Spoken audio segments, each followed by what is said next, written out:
the topics is our meaty topics. Our overview of Well, 27. what is the overview? Just like the things we enjoyed the most, 2018 or 2017. Yeah, the list you gave me earlier, and then my own list as Well, well. I don't want to go through all of those because that is part of what we're going to do in the post show, the Oh, I 2 hour see. post show. Oh, Yeah. okay. Oh, okay. So it's a little bit of it, and then the the I gotta Overwatch minute. pick the things that my favorites. Okay. All right. I'll set it. What time is it? It's about 10 o'clock. Uh, Set it for like maybe 5 minutes. Real quick. Real quick. Sneak peek. Yeah, yeah, why not? I mean, my Overwatch minute is gonna be real meaty, like real meaty. Okay. 'Cause there's a lot that happened with Overwatch over the year. Okay. All right. So Hopefully not more than 10 minutes, but we'll see. okay. Give me a So yeah, second. five minutes for this is perfect. Okay. You know what? Let's do this, Anthony. Let's talk about what clearly are the best games of 2017. The All right. ones that everyone just like. If you loved it, like even if you didn't love it, it still was extremely popular. Clearly, the first on the list right now is Breath of the Wild. Oh yeah. Um, like Jesus Christ, like It's so good. I've only played about 4 hours of it at this point. I really, really need to finish it. I have it in my I have it in my Switch right now, but I haven't touched it in a hot minute because of everything else going on. Mm-hmm. But um, it is not only gorgeous, but it plays better than any other first open world game that you've ever played. Yeah. Um, I just love the fact that they just put in like Fallout elements into a Legend of Zelda game. It's just like your and stuff not even, breaks. not only like Fallout elements, but like simplified it to the point where it's fun. Yeah. Yeah.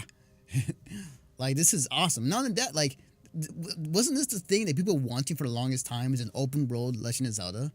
This is yeah this like people have said that this is a almost a remake of the very first Legend of Zelda game. Like Yeah. this was Yeah, the I can see that. original. This I was can the see that. original vision that Shigeru Miyamoto had.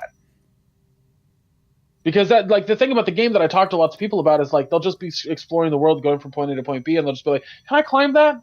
Ooh, what's over here? Ooh, a cave." You get distracted in the game because you just want to explore. Yeah.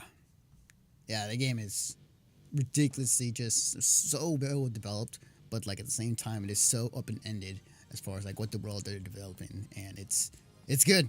It's reviewed really well and it's sold very Yeah. well this year. Um, Oh, okay, we'll talk about the next one that's on the list currently. Just we're just gonna talk about it while it's on screen. yeah, sure. So yeah, Shovel Knight came out with its third game of the year, which is the Spectre of Torment. Why is the video so I off on that? don't know. That's something weird. Yeah. Whatever. Anyway, Spectre of Torment was easily one of my favorite games that came out of 2018 or 2017 because A, I'm a big Shovel Knight fan, and B, like it's just a really well made game. It's like a combo of Ninja Gaiden and what made Shovel Knight fun, which was the platforming elements. As a matter of fact, I'll be playing it tomorrow night on Half Empty Energy Tank. Go to twitch.tv/halfnb to watch me play. Uh, but but yeah, like it was also its own campaign. Like so Shovel Knight came out, and I played the crap out of Shovel Knight, and then I went to play Plague of Shadows, which is currently being shown right now. And Plague of Shadows was fun, but it was basically like the level layouts were identical to Shovel Knight. But then Spectre of Torment comes out, and it's an entirely new game. None of the game is identical in any way, shape, or form. Like visually speaking, there are some similar elements, of course, but overall, it's an entirely new game. It's also a prequel, so you get to kind of see two angles of a prequel. There's the before he's Spectre Knight, and then after he's Spectre Knight, but before Shovel Knight goes on his main adventure. So there's just so much of it that's really really well done, really good. And I'm extremely excited for King Knight. which is coming out in March, I think, or February, one of the two. Yeah, I want to say spring of next year. It's gonna be funny because I'm gonna get to play it on my Xbox before I play it on my Switch, but Mm-hmm. I know that having it on my Switch, having all 4 games on my Switch in one cartridge is gonna be perfect. But what else do you have? What's the next thing you have on your list? I see the logo for Yacht Club Games is ending. Yeah.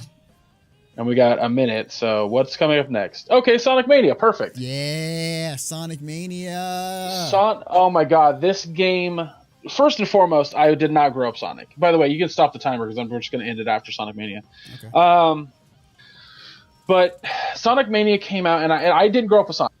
Never grew up with a Sega Genesis. I was a Nintendo kid through and through. I didn't have my first Sega system until the Sega Dreamcast, and so I didn't play a ton of the original Sonic games. It wasn't until like I was an adult that I actually got to play them in any kind of long type capacity. Otherwise, I was staying the night at a friend's house. We were all taking turns playing different games.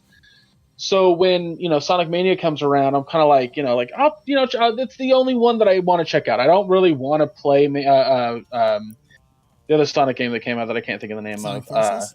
Forces, yeah.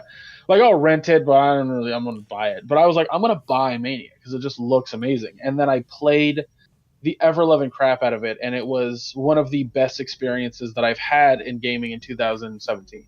I think the other cool thing about it is the fact that like there's a Sonic game that came out in 2017 by Sega that was actually a good Sonic game. How often do you actually say that nowadays? Right. So yeah, there's just a ton that's good. All right, so let's cut it there so that way. So guys, we have a ton that we want to talk about. I mean, you're seeing a short glimpse of it at the moment, but there's a ton that we want to talk about that happened in 2017. And we will get to that in the post show. Yeah. So after I do my Overwatch minute, we're going to do our closing stuff for the main podcast, which is our recording, and then we'll have 2 hours before midnight on the West Coast. And during those 2 hours, we will be discussing all the games that I have on basically my list here. Yeah. And I think Anthony has a list himself. Yes, I do. But keep in mind, we didn't play everything in 2017 because we're not gods. You mean you mean actual game journalists? All right. Sorry, guys. I'm still getting over sickness. All right. So let me set this up real quick.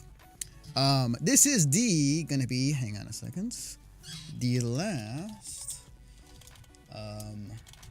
Overwatch minute for 2017. So give me a second. I set